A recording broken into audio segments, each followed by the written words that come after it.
Monsieur le Président de la Conférence, Monsieur le Secrétaire général de l'Organisation des Nations Unies, Mesdames et Messieurs, je voudrais tout d'abord, au nom du peuple gabonais, m'associer à tous ceux qui m'ont précédé pour présenter mes condoléances les plus sincères au gouvernement français et aux victimes et aux familles des victimes de la terrible tragédie du vendredi 13 novembre dernier. Mesdames et Messieurs, comme je m'y suis engagé à Copenhague, je réaffirme la volonté du Gabon d'agir de concert avec la communauté des nations pour limiter le réchauffement à 2 degrés. Mais aujourd'hui, la situation exige plus de précision. Mon pays prendra toute sa part du fardeau de l'atténuation en réduisant de moitié ses émissions à l'horizon 2025. Pour y parvenir, nous avons déjà commencé à ajuster notre stratégie et notre gouvernance économique afin de migrer vers un modèle de développement qui doit être aussi sobre en carbone qu'efficace dans l'utilisation des ressources naturelles. Ainsi, nous avons décidé d'interdire le torchage des gaz issus de l'extraction pétrolière en remplaçant progressivement nos centrales à gaz oil par des centrales à gaz. En 2025, notre programme actuel de construction des barrages hydrauliques doit nous amener à un mix énergétique de 80% d'hydroélectricité et de 20% de gaz.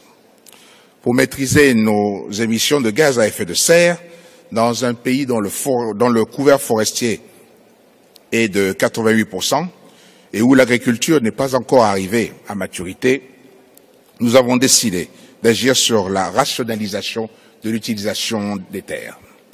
Ce plan national d'affectation des terres, qui sera suivi par notre station de réception d'images satellites, rassemble désormais les données indispensables à l'efficace répartition territoriale de notre tissu économique. De même que la loi d'orientation de développement durable garantira la cohérence de nos actions. Notre forêt sera gérée dans le respect de nos engagements en faveur du climat, mais aussi de la préservation de la biodiversité. C'est la réponse promise par le Gabon face à l'épineuse question de la déforestation et de la dégradation des forêts. Mesdames et Messieurs, l'heure n'est plus au débat entre le juste et l'injuste. Tout le monde doit faire partie de la solution. Pour ce faire, les pays industrialisés doivent accentuer leur action en faveur des pays du Sud par le transfert de technologies à des coûts soutenables dans les domaines de l'agriculture, de la foresterie et des énergies propres. C'est le prix d'une responsabilité partagée pour ne pas rompre la confiance et la solidarité et parvenir à un accord universel aussi engagé que possible, sans lesquels nos discours resteront vains. Mesdames et Messieurs, agissons enfin. Agissons pour ne pas être responsables de ce que nous pouvons encore éviter. Sinon, le jugement de l'histoire sera sévère. Je vous remercie.